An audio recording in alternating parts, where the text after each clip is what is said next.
Ranger picking up Revenant's Bridge. We're discovering more things, and this is the penultimate day of TI 13. Either way, it's going to be our final series for today here on this Saturday. Let's jump on into game number 1. Tundra Esports turn to ban.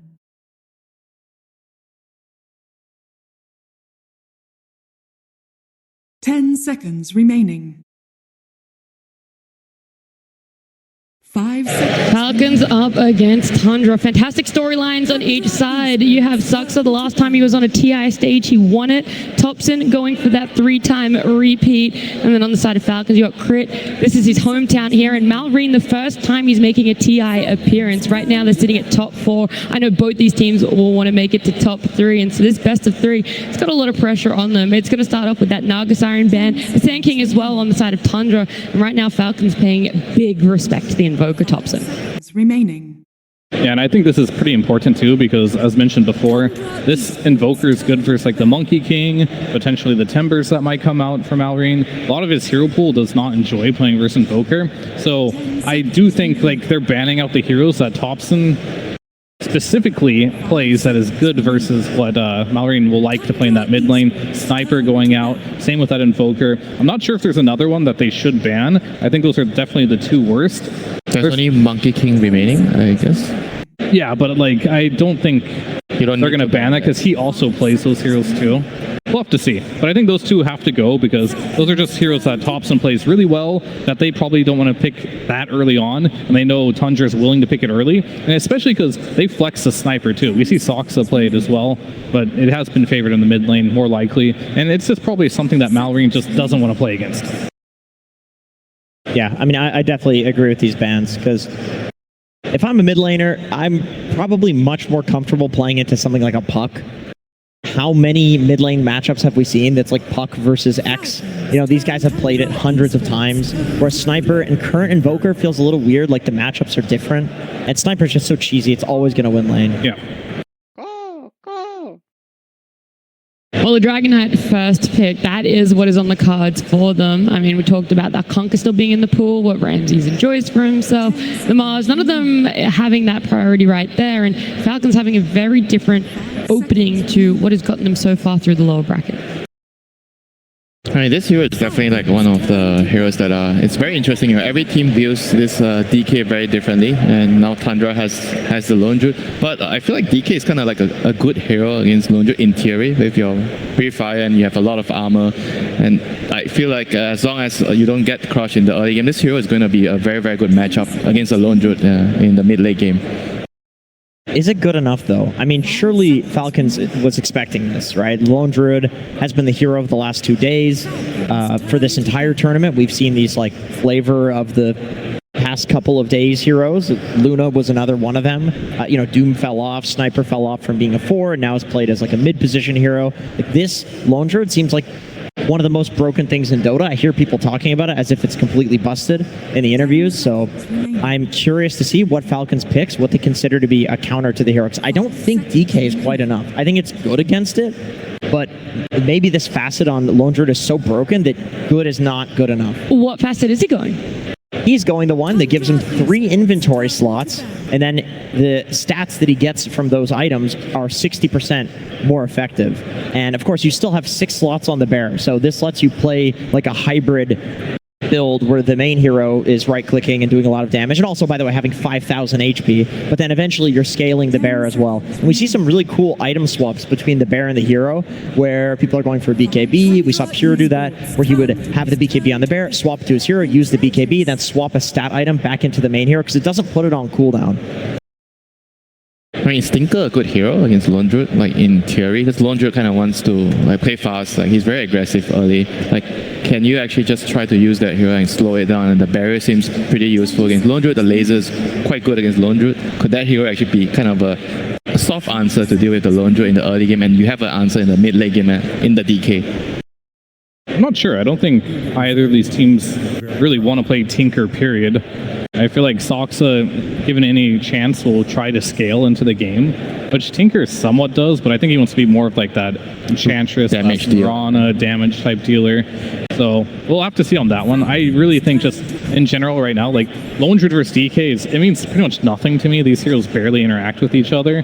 They're both just strong carries. I specifically say DK is a strong carry because I think as a mid it's much weaker, and I'm hoping we don't see it in that lane again, even if it is a quote-unquote good mid DK game. So yeah, it can do. They both farm fast. They both lane well. They do similar things. They both right-click each other. They do damage. It really just comes down to who has more farm. And I do think right now with the Ring Bearer facet, I think it's called, that you are just incredibly strong on Lone Druid for the first probably 25 to 30 minutes, and then you start slowly tapering off because you only have 3 item slots, right?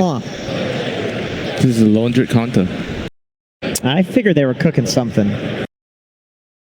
Is it good enough? I mean, Bristle, any hero that is stacking something on a very tanky hero is good against that tanky hero. The more you hit them, the more stacks you get. Bristle, similar thing to like the Slark or the Ursa. But they're all weak against Viper right now. Like DK and Bristol, they are extremely weak towards the break mechanic. That's a good point. And you pick both of them on the same lineup, you know, so I think it's a pretty risky move here. But Lone Druid doesn't buy break, so there's that. Like, you're not going to buy Silver Edge on Lone Druid. Yeah, but I mean, I guess they're really banking on the fact that Tundra doesn't want to pick Viper. Tundra doesn't want to pick Viper because Thompson doesn't want to be bored. He does not like being bored. No, that man asks for a hero, he gets it. And it's not Viper. No, that's a boring one. What's the fun one? Zeus. Rubik? Yeah. That's not really good this game. What do you steal? I mean, it is fun though, but it's only fun if you steal fun spells. I do. Timber is pretty fun. Hobson Timber. Yeah, but I guess he doesn't play Timber. Not so particularly.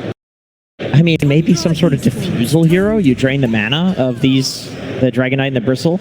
Is this a Thompson mid Snapfire? Is that what we're going to see? No, but there's a lot of things you can predict from Tundra, but Thompson is the only one. Yeah.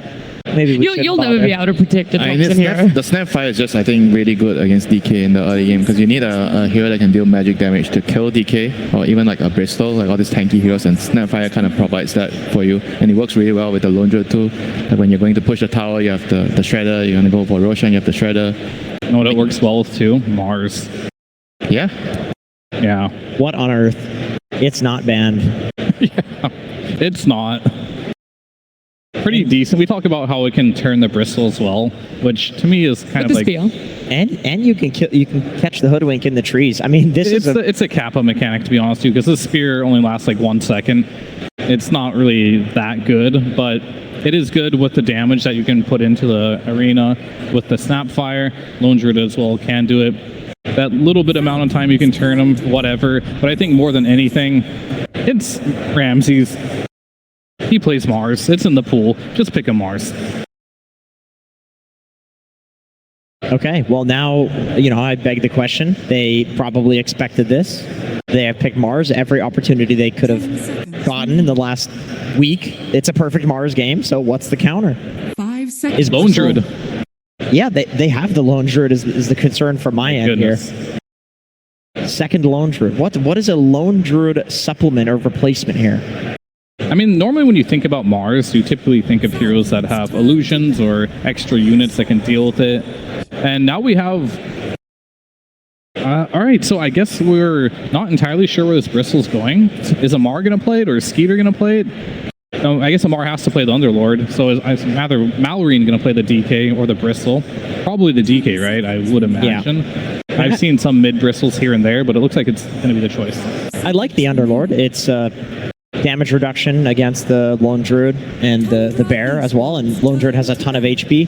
Underlord has percentage damage, and also the root. I feel like Lone Druid's kind of slow, like he can be rerouted a couple of times. Yeah, it's with annoying. Just a little bit of disable. Yeah, but they're all kind of like the same type of hero. They're all also weak against this like Timber, Viper type of hero. And now they ban out Rubik, which is understandable. They have Underlord. But I feel like Tundra still has a lot of really good options against this like 3 tanky heroes right now. Tundra Esports turn. Do they though? Like, what is it? Because his other heroes outside of Zeus don't do a lot of percentage-based damage. He doesn't like playing Viper. We've already talked about that one. Could be a really good Viper game, but he's not really interested in that. He does have last pick, it looks like, so he does get to go for the counter pick. Right? This is where you kind of go back to those Sniper and Invoker bans. Those look really good now, but they're not in the pool. Yeah, he needs to play something different, for sure. Thompson has been playing a lot of Silencer in his pubs. That's spicy. Silencer against very tanky heroes. I mean, he does get stacking glaives every time he hits them. I mean, these heroes like to get hit a lot. Silencer likes to hit people a lot. It's good. They have good front line for him in the Mars. I like how we're just like not even discussing Timbersaw at all versus Underlord, Bristleback, and DK. It was just no. It's Thompson. Won't play it. He's not going to play it. Just honorable mention. We know it's there, but I don't think he just plays it. And I think Falcons is under the same assumption. Yeah, but if you have Just doesn't play. nothing else to ban, just why not just remove it out of the equation? And Monkey King. Oh, that's the last one. That has to be a good ban here. Unless I was going to say they're looking at the Monkey King for Falcons, and I realized you've already shown 3 cores. Yeah. One of them going towards support would be pretty weird. Although, Well, we have seen a Bristle 5 in the tournament. yeah, I was about to say, and Tundra are banning Lunar and Razor. So is there something in scrims? Because I do know these two did scrim each other in the break between playoffs and main event that we aren't privy to. Do we have to expand our minds here? I think we have to with that Luna and Razor ban. That went over my head just a little bit, but they clearly think one of those 4 heroes outside of Hoodwink is a support. Underlord, Definitely Bristleback, not. or DK. Out of those, it has to be DK or Bristleback that they're thinking about as a support. And I have no idea which one's better or worse. I feel like Bristleback seems like the more higher percentage one. Just because of recency of seeing that. Yeah. And he's Just one time, sample size 1, Team Which Zero. also didn't work. which lost, by the way. I mean, it's more And there was useful in a Falcons that lane, you know? If you beat compare it. those heroes, like what's DK gonna do if he's a support in a lane, you know? I think Bristleback can Yeah. secure your course early game, he can stack, he can maybe try to do... It has to be a snaking hero, too. I just don't see it. I think they're Bristleback is a farming hero. You told me snaking needs to be on a hero. Yeah, I was thinking the same thing. Oh, they took the monkey. All right, so they took the They monkey. do take the Monkey King. All right, Good so call. it has to be a Bristleback 5. I think Snaking's playing Bristleback. Or Underlord and you just atrophy Aura. That's it. You're like, yeah, an Aura plus I think that 5. has less viability than Bristleback as support. I think so as well. I'm actually kind of feeling Silencer against this lineup. 5 Even more, now you're just like, this is it. It's a Thompson here. It's looking Surely you would- fantastic. Right click. Surely you would dumpster any of these heroes mid, right? He's going Dazzle, I'm going to guess. Dazzle is very good as well. Yeah, it's a Thompson classic. Yeah, he likes the hero. Less risky. It has a lot of heal to sustain versus the Bristle Dazzle is a Underlord. very, very good choice. Got lots of heal. You do good damage against all these heroes in the front line. You win your lane. Is that what you're throwing in as well, Winter? You just want to +1 the Dazzle? Yeah, they can't even swap their lanes. I don't know who can they actually send into the mid lane if it's a Dazzle. All their calls are actually pretty terrible against Dazzle. You kind of have to like cut the wave, don't play the lane, drag the creeps everywhere. Oh, he plays it. Oh my god! Even better, but my I didn't think he would do it. The ultimate Thompson 360. I mean, this hero I told you could never predict a Thompson hero. Yeah, this hero was already good, like so many picks before, but I guess Falcons did the same thought process as us. Like they felt like he's not gonna play it. He doesn't play the hero. He doesn't want to play it, so they totally ignored the hero, and now he's back. Yeah. I mean, I didn't even try to predict. I tried to predict what he wasn't going to pick, and then he picked it. That's how unpredictable he is. We should not bother trying to figure out. Let's just Yeah, not. I'm actually going to ban Thompson from the vetoing conversation Thompson next time. conversation. I Well, mean, look, now this- you've seen it. it's a perfect fight for I mean, based on draft, Tundra's gonna have such a good game with this Viper. The Viper literally counters every single hero they have. Yeah. You feel like it's just null and void, this Bristleback, even moving it to a +5. There isn't much advantage to be gained on the side of Falcons. Wait. Sorry. Yes. Okay, I know we vetoed Thompson conversation. Oh my goodness. Hold on a second. It's Thompson on a normal hero. I'm in. What's his build? Oh, so you're going to 180 again? The build is going to be something insane. He's going Gleipnir because he loves that item. It doesn't matter what he's building. Viper is the pick for this game, and he's gonna do well. Okay. Well, look, I wish we could get a little bit more insight into what Falcons are doing, but instead, we're going to head on down to the stage, and we're going to get Moon, the coach of Tundra, with Slacks.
Prepare for battle.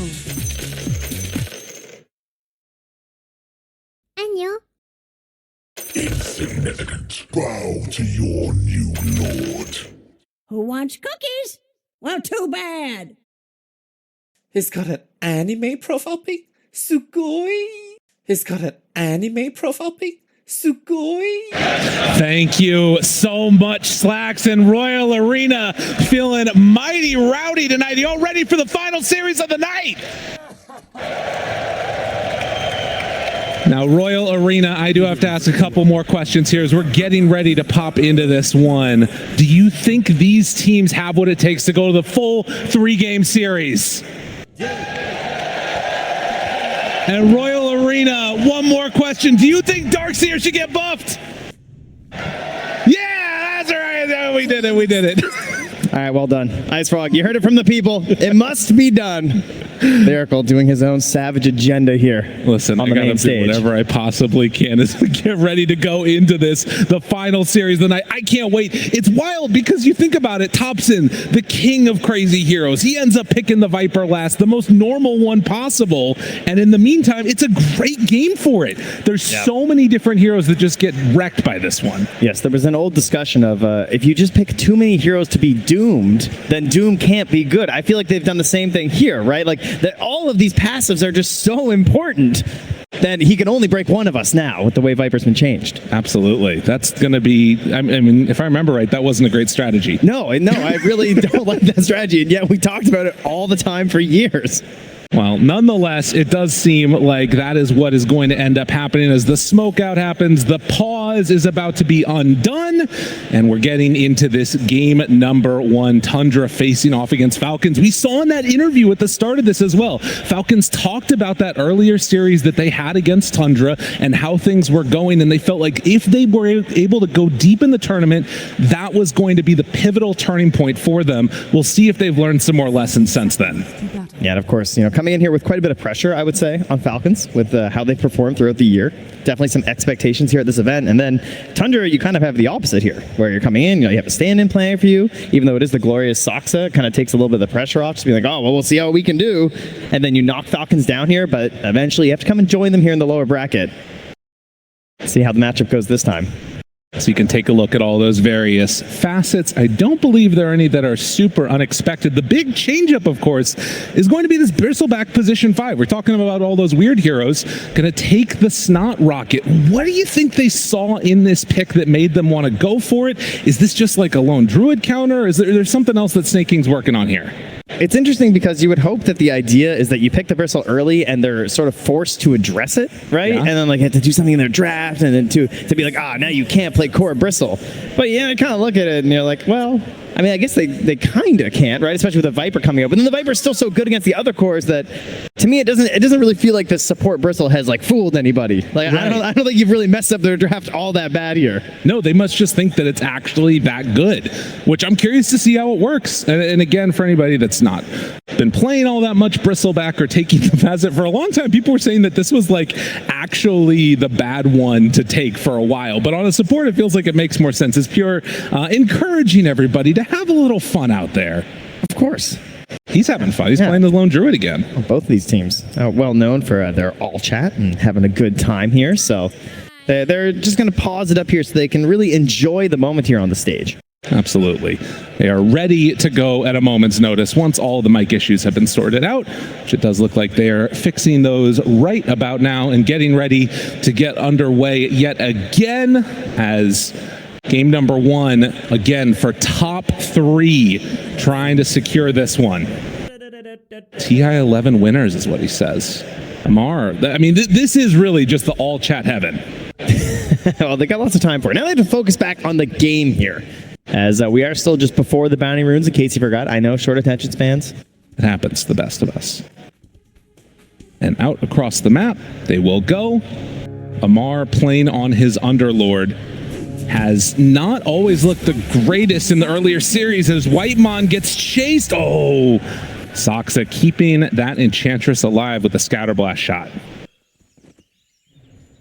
Have ourselves of course, the long range. We saw some snaps messing around, go over some of the other facets, but we are back to the big Scatterblast, the snipe from downtown. Helps lead into kills there, makes life easy. Also, again, an amazing pairing with this Mars. We've talked about the Willow a lot as a duo. Snap is probably the other, like, second best one, I would say, to go alongside that Mars. So looking for another good game here for Ramses. Whoa, early gank. Not what you were expecting. Thompson in some trouble. Snaking getting ready to dive underneath the tower.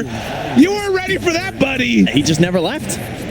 Oh, wow. Kind of stuck around at the beginning, thinking, hey, maybe I can make use of this bristleback. So that's a play that probably won't work again. I mean, gives an excellent advantage early. How many more games do they need to play? I mean, how many more times does that need to work? That's a great start in what could be and what seems to already be a bit of a tough matchup, because as soon as he comes back in, Malrine starts taking the deeps. 6 stacks there and drops down to 80 HP. That's scary. Yeah, you heard the panel talking about, like, Thompson could go for this Dazzle and of course ends up with the Viper, but it's all the same idea here, is that there's not really a good laning solution here for Falcons. That's why you're going to see that play from the bristleback, but even with that kill happening, you're still going to have a very hard time doing much in this lane. We're going to see a lot of creep pulling shenanigans here for sure. Good option, and you can see already Snaking is somewhat low on resources, going to need to heal back up with that salve. Needs to make sure it does not get broken by the Snapfire, as Ramsey's also taking a bit of a beating. And in the meantime, Malrine just can go in for a Boundless Strike, but will get a good chunk of these creeps tonight out, most likely. Another big hit there. But of course, that constant spam will cost something for him. Thompson about to get that bottle delivered out. We'll see if they decide to bring any more heroes over to help out Malrine, because honestly, the way that this is looking, if you get a couple more levels up on Thompson, he's not going to be able to approach the creep wave. No, that moment is definitely approaching quickly, so you have to hope that your side lanes are going to be going a little bit better, right? 6-0 already, and you can see that the DK not having the best of time there, but down bottom, we're seeing Pure off to a decent start, facing off against Crit and Amar in this side lane here to the side. Yeah, got some pretty good potential for global mobility here on Falcons. You're going to have the Gate, and then you have Monkey King, who pretty much is global these days with the Simian Stride facet. Snake King, that is a lot of stacks. That's right. Finds them, kills them. And something that you don't necessarily love when you have this full-bore Snapfire is getting a melee hero up in your face. That is what Bristleback is aiming to do here. And hey, you know, another advantage to Simian Stride is he get back to the fountain faster. True. So even if your lane is a bit of a disaster, you just got to skip and hop your way all the way back home here, like Malrine's going to do. Yeah, I mean, for getting a first blood, you're looking at these CS numbers across the board. Tundra are kind of wrecking them. Look what he's doing. He's on the move. He's come down bottom. Oh my God. He says, who needs mid lane? Yep. I mean, if they gank me, I'll gank you. Move forward, try to find him. Pure butt. Able to get the fear out. Can't quite get the distance, though. And the root, a very timely one. And Pure stays alive. Well, for now, remember, it's Simian Stride, so Malrine maybe still considering things here. Boundless up in 4 seconds. Bushwhack out the ready if they wanted to try and throw it. Malrine, again, nobody is in the mid lane right now. It's just sitting there. They jump forward, try to kill him, and they get him. On the other side of the map, Snake King did go down to Saksa.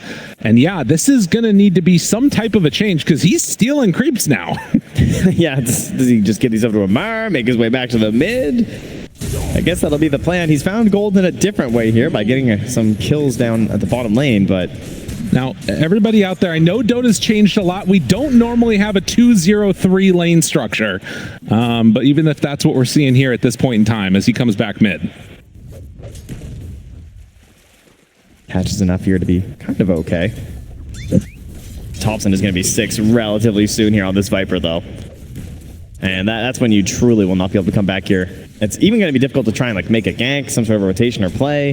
He is just going to be a very stable Viper, and I'll be curious to see what he goes for. Like, does Thompson want to go for that typical style that he has of just like playing really aggressive? Will he go for something like the Gleipnir that the panel was talking about, or will he be a little bit more just I am the turret in the tower and rely on this catch from his team, because he does have some here. Right. I mean, it's unfortunate cookie there. Not quite what they were looking for. But yeah, there's a lot of freedom in this game because he's not laning against anybody. It's PvE at this point for the Viper. And so the question is, how does he take this like early lead that he's built up and translate that into the rest of his team doing well? Just seeing this monkey jump all the way back. No TPs this time. One range creep comes through. God. Glorious. It's like just a little bit of water in the desert of farm that is in this Monkey King's lane. Just a drop. And Thompson will take the high ground again immediately there. Now with the level 6, Malrine is out of there. Yeah. Gotta go find something else to do. Yeah, you got nothing. So it's quick jumps down the bottom lane though, and you do have this hoodwink. Crit still saving a point here between the bushwhack and the acorn shot. Let's see what they can do. Pure right on top of him. The chase, a couple more hits. He doesn't even really feel confident to go for this right now. Whitemon made the move There's over. 4 heroes down here overall. I mean, Snake King now turned upon. Fear comes out. Second round hits, and Snake King is dead. Malrine wants to get this kill and appears so badly. Crit moving into position. Amar tries to take him down, and the bushwhack connects. They find 2. They needed that one. He's Can going they back? get another? The blood grenade is out, and Saksa also going to be in trouble. A double for Amar.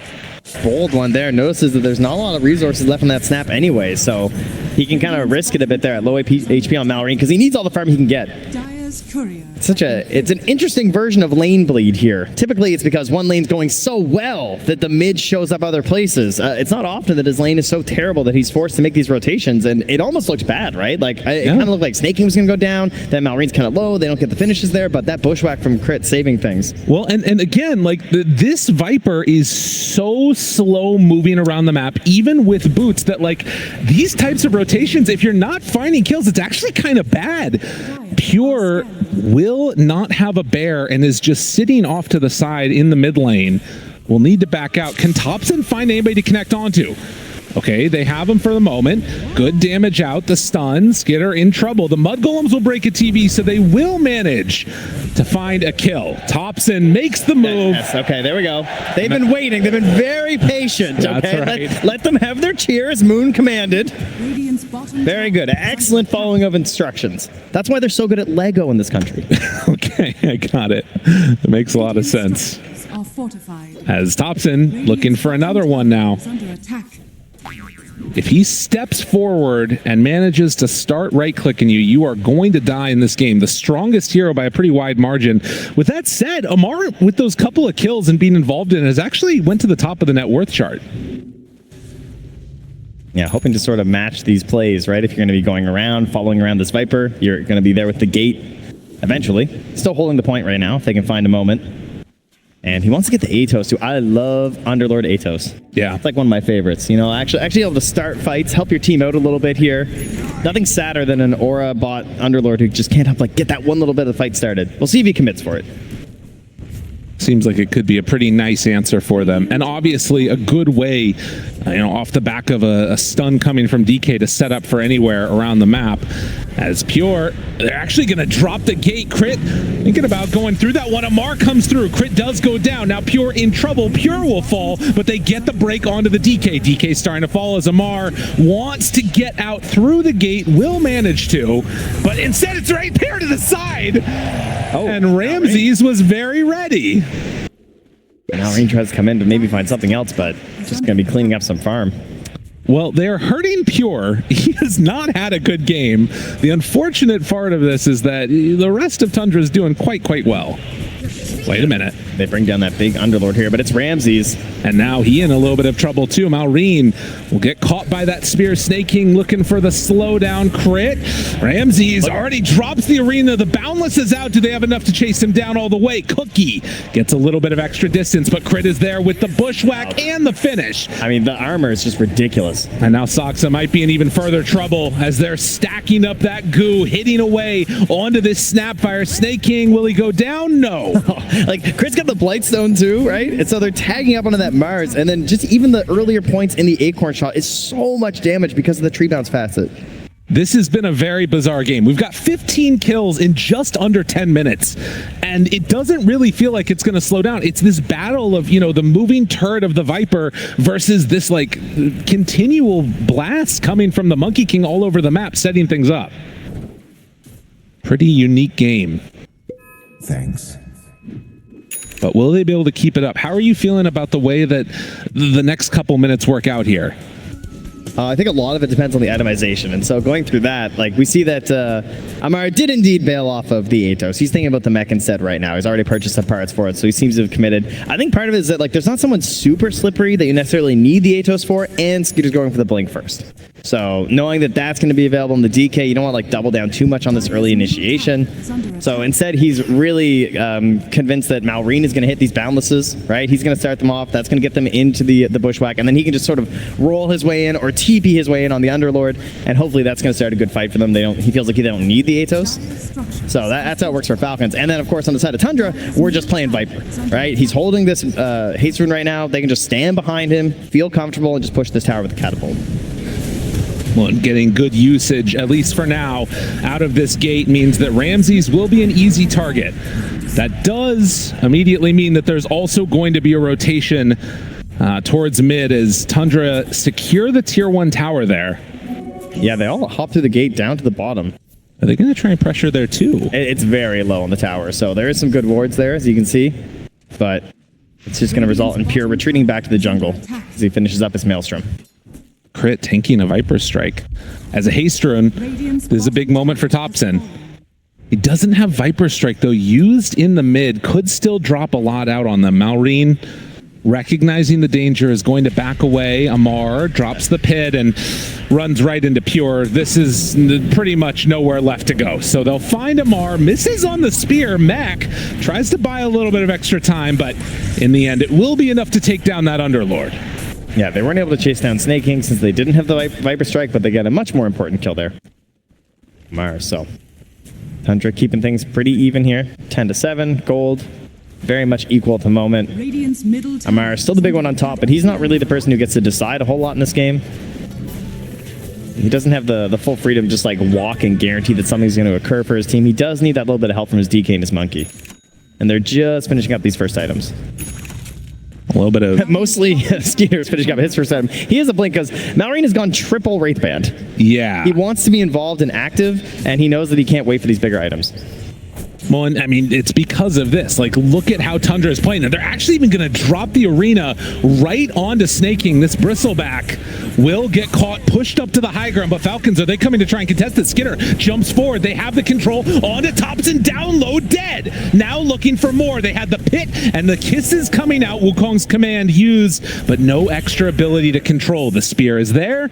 And it looks like the trade is going to be the bristle for the Viper and maybe finding more. Skinner there, crit with the follow-up, jump forward, great boundless strike. And Pure's Bear is just running off to get killed. That's another hero if they can get it. Oh, and they bring it. Oh, only the root.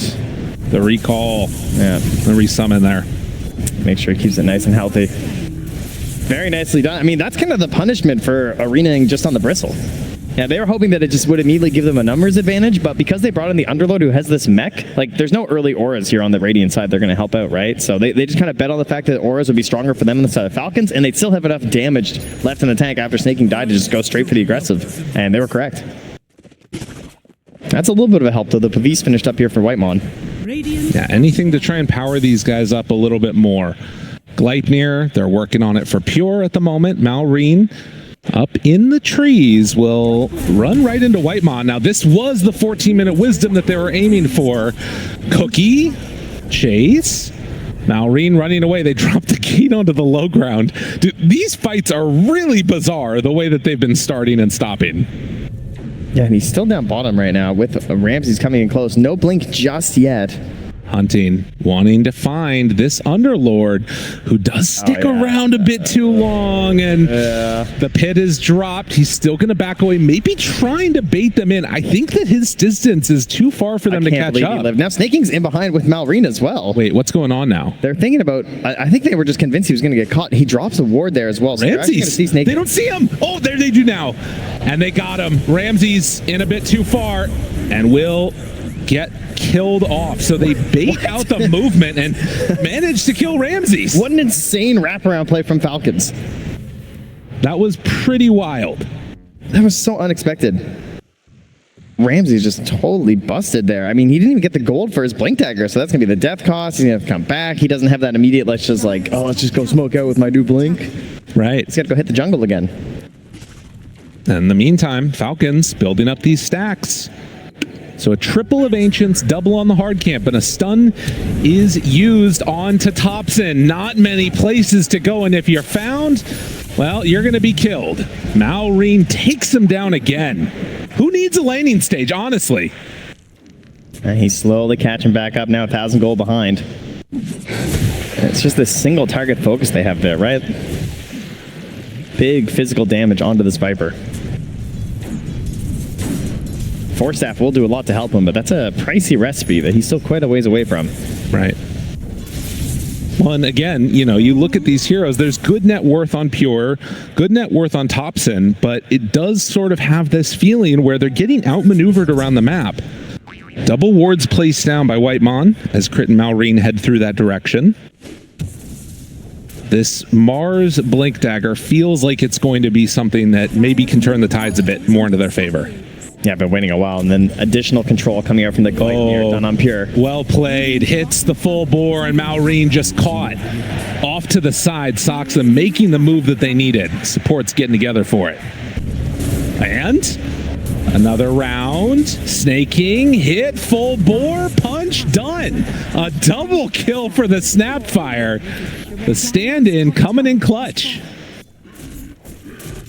And we heard the panel talk about how, like, it's not that good with the spear versus the bristleback because it turns you, but it's only for a second. But with the support bristle, it's kind of good because it's not like he's stacking up a ton of survivability on this bristle quite yet, right? So it only really takes like one good shot from the front to take away half his HP from Ramses there, just obliterating Snake King with the help of Soxa. Well, both teams just throwing haymakers back and forth at each other, but now with an Atos done, maybe this could be a smoke-up opportunity for Falcons. They're getting together in the mid lane. Crit's seeing what happened to his mid laner. You know, he's level 10, Malrine's level 9. Saying, it's all right, buddy. I'll get my Gleipnir. You know, I'll start with the Atos. I'll start setting this up. I might need to scale a little bit here on this Hoodwink. An understandable feeling as they push out that wave. Now Snake King farming underneath a Radiant Ward. Do they feel confident enough to make this move? There is a mech here on Soxa if a fight breaks out, and that's Jumps the break. forward. Yeah, man, they don't care. It's a little distance away, and Snake King just barely lives, and now Thompson, he's in too far yet again, and they're gonna kill him. Just like clockwork, they run on in, and Snake King surviving. It's like secret agent Soxa there. Do you see that, Cookie? Yeah. You go in, I'm going this way, but I'm surviving. I gotta keep my stocks high for after this tournament. Man. Structures are fortified. Well, Malrine wanting to get a little bit of retribution here.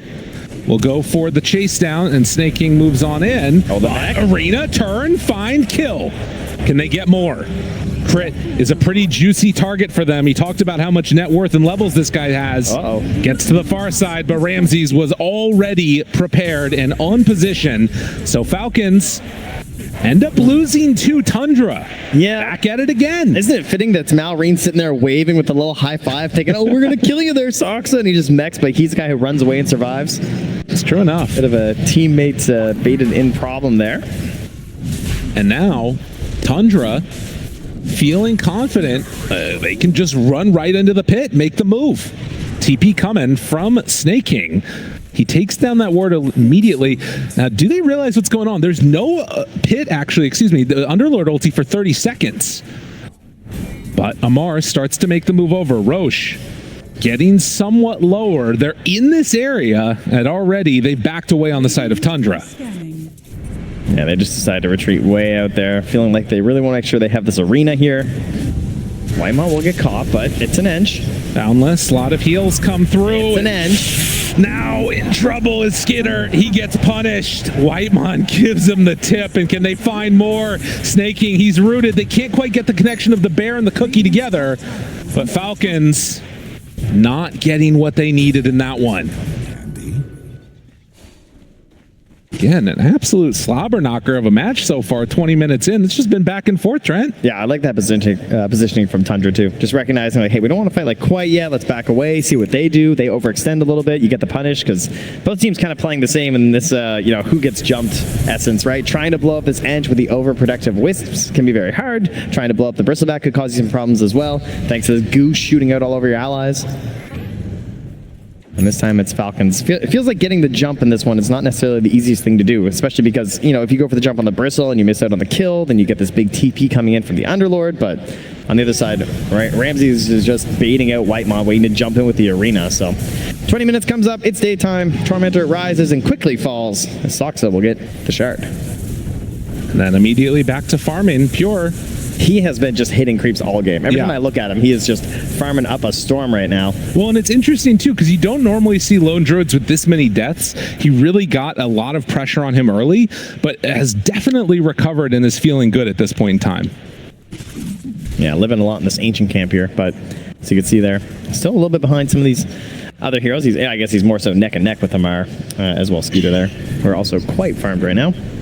And that's just going to give us a little bit of pause here. Everybody just hanging out, getting themselves a bit of gold. Now going back for their Tormentor. This was another thing that we saw with the Bristleback players. Oh, yeah. Just opting, I mean, with the core, they just go for the goo into the shotgun Aghanims. As support, you can goo it up a little bit first just to help yourselves get it. And Crit gets a little bit more help here. The Hunter's Boomerang here to try and amp up this incoming spell damage. That one will be a nice one for him. And resets the net worth between these two teams to just about even again. You can see it's really just a battle of the two mids not getting a ton of farm, bottom of the cores, but it's the position 4s that have really stepped up in this game and are kind of carrying the load. Yeah, it is funny. Hoodwink and Snapfire, they're both super similar with how they can scale too, right? Yes. Not so much anymore. They nerfed a lot of those aspects of the little shredder, but you know, eventually it can happen. But Hoodwink, you can get into that Gleipnir, feel pretty good about it. A smoke up from Falcons. They're not really in a position on the side of Tundra to get caught by this. Playing a pretty good defensive positioning. The question is, what are Falcons going to try and do when this smoke does not work? And is the answer just run right into Roche? Yeah, I think this feels pretty good for them. Pretty bold move. Tundra were really close to just getting it up top pretty much for free. Right now, they don't have any vision down here. They don't necessarily know this is going on. Well, they seem to be moving that direction, but maybe the call is just to give it up. I mean, they already left as well from Falcons. They're gone too. Dude, they're just... Both teams just really worried about doing something too risky here in the pit. I mean, it is fair. The fights have tended to go the favor of whoever ends up and there's a in fresh that first jump. Just delivered to Crit. He's going to lay it down here. This is big. Now, again, they don't want to jump this edge and then get punished for it. That's why Whitemon runs in first. Steps forward, smoke breaks, immediately takes out that ward. And they just can't jump him. Yeah, and now they walked into the pit. But look at this, Pure sending in that bear. All right, this is terrifying. The Invis Room, he sees everything. Pure is seeing absolutely everything on this map right on top of Crit. Are they going to be able to get the initiation that they want? Jump forward, arena down, catches onto 2. The fear comes out immediately afterwards. That bear Invis Rune was exactly what they needed as they're going to take down Skinner to boot. They do lose the Snapfire, but look at that jump. What a performance. Tundra getting the perfect rune. Yeah, taking the time, right? Getting through the river, grabbing that, and Falcons, they're worried. They're trying to make sure they're in good positioning. First, they send in Whitemon, remove 1 ward. That's going to reduce your idea about what's going on already from the side of Falcons. And then an Invis Rune Bear. Like, hard to play around that. Didn't have enough detection down to try and find something like that. And that's going to give this Roshan right over to Tundra. Oh, as we see this replay. Just Ramses, I mean, you can't ask for anything better, right? Oh, yeah. They do it perfectly in sync. And the fear. Oh. Imagine if he had the shard on the Mars. I know. We're going to have the double shish kebab there. Not the play that Falcons were hoping to see in that one. Amar barely gets out, considering there's Nether Toxin beating into him as well. That was so close to, just being another death that would have completely fallen apart. So Tundra manage now to get themselves a 2K gold lead and finding Snake King. Malrine is nearby. Ramses making a pretty bold move stepping forward, but with Thompson nearby, they feel confident in this play. Snake King dropping lower and lower. Crit is in the area and just going to boundless and walk away. Still chasing here. They're going to find Amar. He's got to run. Double Gleipnirs. Finds him. Trying to escape. Pops the pipe. Does have TP, but there is no way that he's getting out of this one. And when the Horde catches up to you, they'll take him down. Tundra firing on all cylinders after that Roche fight. Yeah, if you're Falcons, how do you reset a little bit here? You see what he's doing. He goes up top. He cuts the wave. Gets some pressure onto this tower.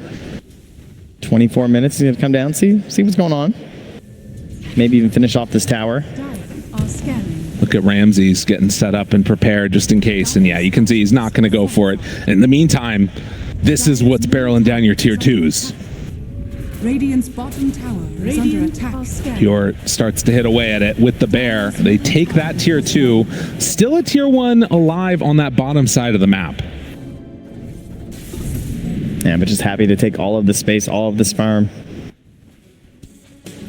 And does not feel good jumping into this. And the problem is that if you want to wait this out for the 3 minutes, Thompson's going to have that Aghanim stuff by then. And then we're going to be nosediving. Yeah. Which, I mean, just seems like something he would have to buy to make this hero more interesting. That's true. It's like he found a way to play Viper. The only mobility thing. It's kind of a bizarre one, but of course the upgraded corrosive skin as well can be kind of nice for them. As we're going to get a quick pause here. Ready to voice line as per usual. Thank you. Thank you very much, yes, crowd. I'm glad the Danes are ensuring that Synderen gets his voice line out there. Available now, in-game. Nailed it.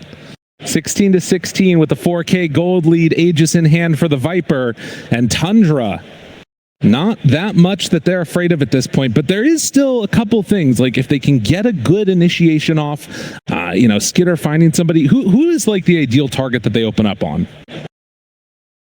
I mean, that's a good question. It depends. Like, if you feel like you can actually get Ramses before it's BKB, that would be nice, because he is definitely the main thing that controls these fights. There's also the aspect of just, like, the minus armor onto someone like Thompson, but because of the Aegis, obviously he's going to be positioned up front. You don't really want to kill him first, so in a dream world, it's probably Ramses. Okay. That would be great. But, obviously he knows this. That's why he is a BKB. That's why he has 2,600 HP. He is a hard hero to jump. Well, and a smoke up. Now cooking forward. A little bit of an interesting one there. It's getting some extra move, the heal, and eyes potentially towards this Dragon Knight. Found. Sign, seal, delivered, and broken TP away. Not gonna happen. Oh, that was his 9-second BKB and use the as crowd. Well. They wait to make sure it's his Thompson. Okay, yeah. Well, we can cheer. Yeah, okay, now good. they're looking for more. Snaking. TP's out. We'll be able to make that one work. Yeah, no more control left there. Where are you going? Well, they're hitting quite a bit with this Aegis here. Pressure all over the map. Reducing the farm area of Team Falcons. Couple of kills, couple of towers. Gotta say, this is going pretty well. Feeling good about themselves and what they've been able to do so far. And with a catapult in hand, let's see where they decide to go with this. It looks like they're ready to maybe go up high ground. Nobody's been able to deal with the catapult yet. Yeah, and there they go. Immediately in, Arena down, feared, a lot used just to find the kill onto Snaking, and in fact, Ramses, you can see, takes a lot of damage. Pure, the bear ends up going down. Now the resummon. The rest of the team still far away. They can Underlord ulti in if they want, but this is dropping so quickly. Yeah, they're still holding mech here on Soxa. He has Greaves coming in here too, so this is not an easy team to push into. They just got to give up these racks. Immediately takes it down. You can see how quickly it happens. They come in, Tundra, take the full set of racks, and we'll see if they decide to stick around for more. Still a minute left on this Aegis. I mean, it's exactly when you wanted to go high ground, right? Because you have the Aegis on one of your heroes, and then you have Pure at level 18 on the bear. So he's got the Gleipnir, he's got the Disperser, and he's got the last points there into the bear necessities. So you get an 80% stat bonus on these items. It's a lot. And he's also got a Pupil's Gift, so perfect. I mean, he does a ton of damage. Yeah, it's pretty nasty. So again, another situation where we've seen the early push-oriented lineup. I don't think we thought that it was going to happen in this fashion, but Tundra now hold a pretty significant lead here in this game. Yeah, and they're holding that middle of the map. They're going to get themselves another rune. Going in for it. I mean, it's what won them the last big fight. What more can they do? Nosedive at the ready. But maybe just going to try and secure the rest of those bottom towers there. Could be an easy pathway for them, as it is going to be reclaimed. And yeah, for Falcons, going to need to find ways to pick people off. And again, you do have like good avenues to do this. If Tundra ever end up splitting up at all, Malrine finds somebody, Underlord ulti in, it should be a relatively easy kill. Yeah, they also have pretty good ways to just split push there. As you can see, the hero damage has been largely carried by crit there, 13.7k. Gonna do something there on that Hoodwink. spamming all over everybody, and that's going to be the Gleipnir. So they don't really want to fight you. They want to fight you at the Roche, right? Try and contest for the Aegis maybe, if it's still possible at that point. But for the most part, I'm thinking Falcons want to delay things out here as much as they can, because you're going to see Tundra move as a ball a lot of the time here. So if you can split up, push a lot of these side lanes out, maybe try and reduce the XP advantage a bit because they're grouping up, really the best thing you can hope for. But again, Tundra recognize that we are super strong right now, so they just want to push together. They do have a lot of big items that are queued up, and a decent amount of gold being floated too. So this 9k gold lead, maybe not a full indication of all of the build-up and lead that they've got. A huge hit opens up, and Thompson forced all the way away. With that said, they were able to burn through that emergent bear. Ramses pops the BKB, jumps forward, wants to take down Skinner. Is it enough damage, though? It doesn't look like it. He's surviving through that. They miss on the bushwhack, but now Thompson, he runs forward. They need to take down this Viper. It's not going to happen. Viper stands tall and they jump in, find him, he gets out just barely as he is burning down in the fountain, but Tundra hit pretty hard. They were all in on that kill on Thompson, right? Aegis was gone. This was their moment. They'd waited long enough for this and not able to get the final kill there. The mech comes out, the heals are there. He's able to back away and then come right back from that high ground after surviving to dish out the big damage and get the break onto the DK. They did hold that tier 2 tower, though. Worth noting, it's one of those that becomes pretty important, I feel like, against the bear. Because if creeps get in on any of those other side lanes, suddenly you might just get mega. They're down here. They're actually hunting. Ramses jumped into one tree line, didn't find Malrine. Crowd trying to give him a little bit of energy here as we move into the 30-minute mark. And Tundra just so strong right now. Very happy, I'm sure, to see that it's still there. That Monkey King didn't sneak it away, but both teams, same idea here. Snaking and Whitemon going to be grabbing the shards. So the hairball's out. It's something. They need whatever they can possibly get at this point. That is for sure. As you can see, the way that the last couple minutes have all looked into the favor of Tundra, it all came off the back of that Invis rune, and then the Roche being able to take it. But still more room to grow. It's mainly just the lone druid, though. I mean, yeah, he has a butterfly done now. So absurd. The stat bonus on that is just unbelievable. Hasn't even switched it in yet. Doesn't even need it. Doesn't even want it. I mean, he's got to run, you know? He doesn't want to reduce his movement speed. That's true. Maybe he just brings it in later. Yeah, he's got to get to the fight first. Yeah, how many stats he's going to be getting, it's going to be really hard to deal with. And the other big problem is that even if you deal with him, I mean, you've still got the bear that you need to contend with first. But a sheep going to be on the way for Ramses too. As they spam out these lanes, push in mid, and the call is head on down to Roche. 25 seconds till it's going to be back up. A relatively short respawn timer. All of this stuff favoring Tundra.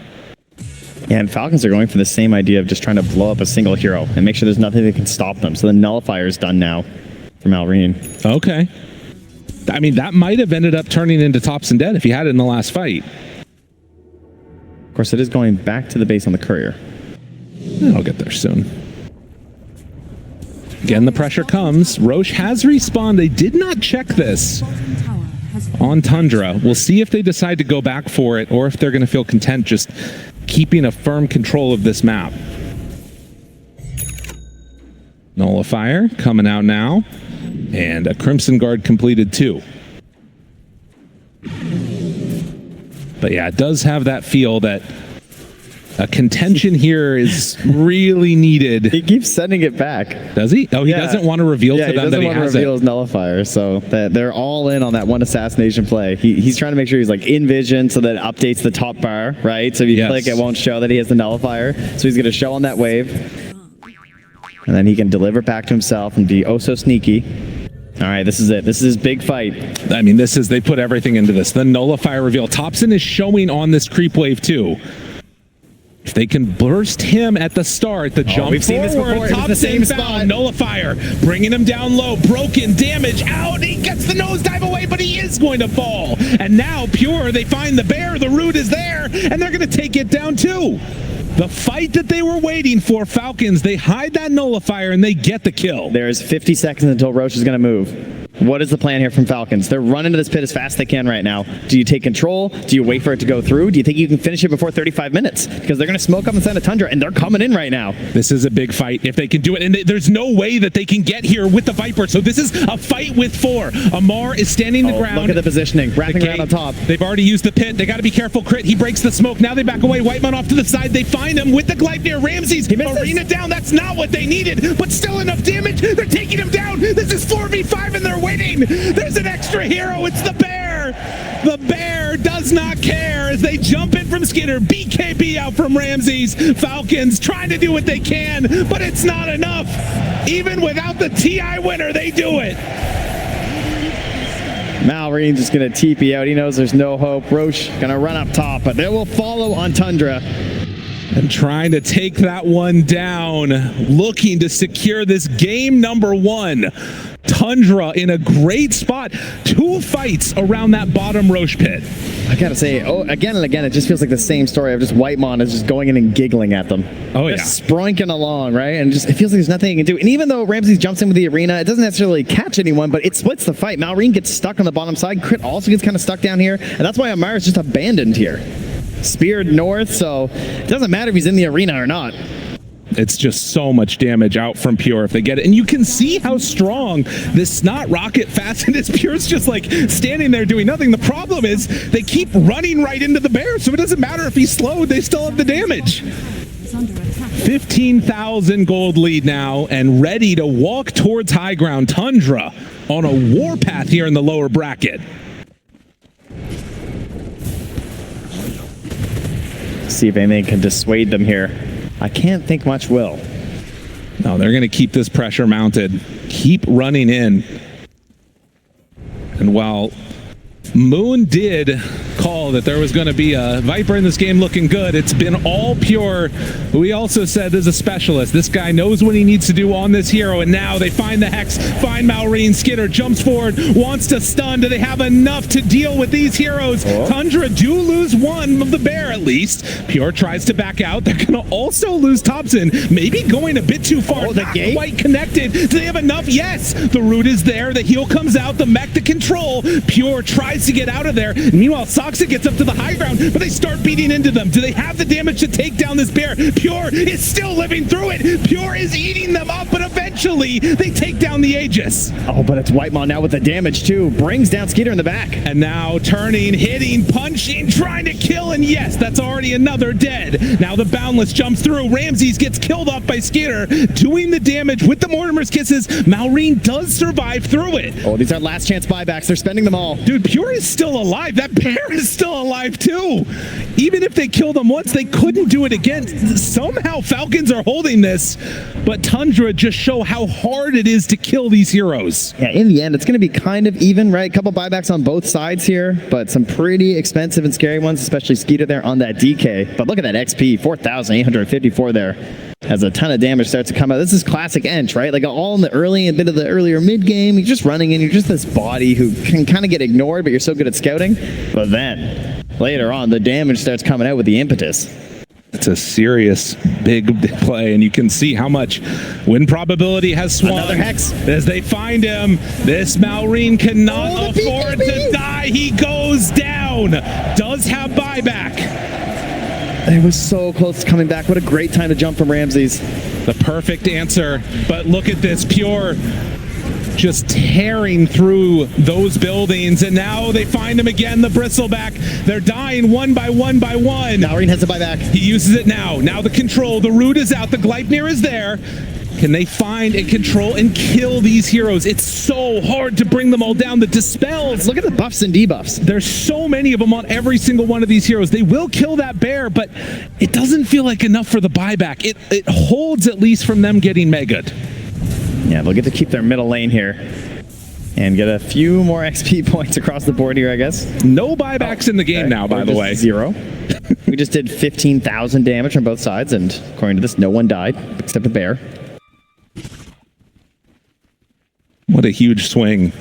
Falcons trying desperately to stay in this game, but it feels like this inevitability of the lone druid and pure playing it is just causing so many issues. I mean, look at the damage numbers, and it just feels like they can tank through all of it almost. Yeah, a little bit more evenly spread there, as you can see on the side of Tundra, but part of that being that they have a support Bristleback. You know, you can't really blame Snaking too much. He's not there for the damage. He's throwing out the goos. Absolutely. Getting them good and sticky for you. Well, we did see the Monkey King before he had to buy back queue up the Scotty, but ended up having to go back for the Mjolnir instead, which is obviously a pretty nice damage increase, but would have loved to be able to reduce that healing that's coming out. Yeah, as you can see from Pure, just standing there. Good old Spirit Link. 40-minute mark coming up now. A lot of these Lone Druid games have been finished in, 20, 30 minutes, somewhere in that neighborhood. This is such a good telescope game. Thompson just doing it for the team, right? Oh, yeah. The nosedive, helps himself, helps his allies. And with Falcons, knowing that if they get up to your high ground, it's going to be real hard to stop it. But likewise, you're seeing Tundra show a lot of respect, not wanting to head up high ground again and end up losing a fight. That is how you let the game swing back into the favor of Falcons. So they'll wait for the next Roche. Still 3 minutes till it's capable of respawning.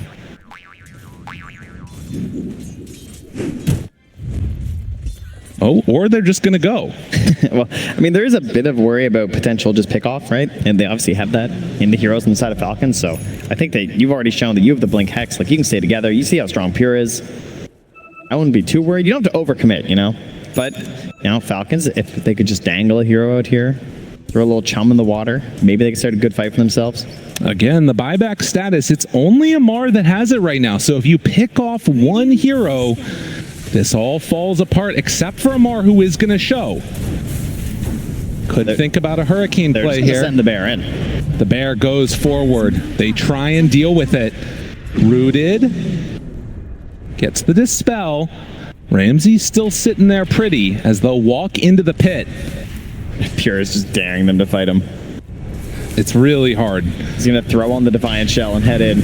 And now they move in. That's the tier 3 tower already. Gun starts hitting, but have they committed too far? It doesn't look like it yet. The nullifier's out. The BKB is there. Ramsey's. They cookie and they run away the main hero. He is lying in wait here on the Smaris for that perfect opportunity. And they might just do it again. I mean, if you're Falcons, you're thinking about having to go up against Mega Crimson. Ramsey's jumps. A great arena catches onto 3. Meanwhile, Malrine, though, jumps in with Skitter off to the side. Nobody's died in that arena. But the jump away, tops in with the Hurricane Pike, gets a little bit of separation. Soxa walks forward. That is the Bristle, dropping very low. Goo on everybody. Ramsey's is dead off to the side.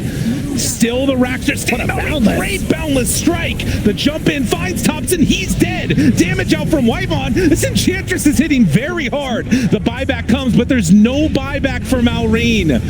Skitter, they need to get more kills. They got to take a couple more of these guys down. Pure ready to hit right into him, but look at him. Wyvon up on the high ground. Only Mana can stop this spree. Coming from the Enchantress. Snaking. He's still standing there right up front and center, wanting to kill him off. The smiles coming from Ramses. He knows what's happening. GG is called. Wyvon, you're a monster. All right, I see how it works. Stand on the low ground, you might miss. What if I just go into your base and start laying into you? It's a good idea. So many of these games, we've seen these Enchantresses get completely out of control, and another time where it ends up happening.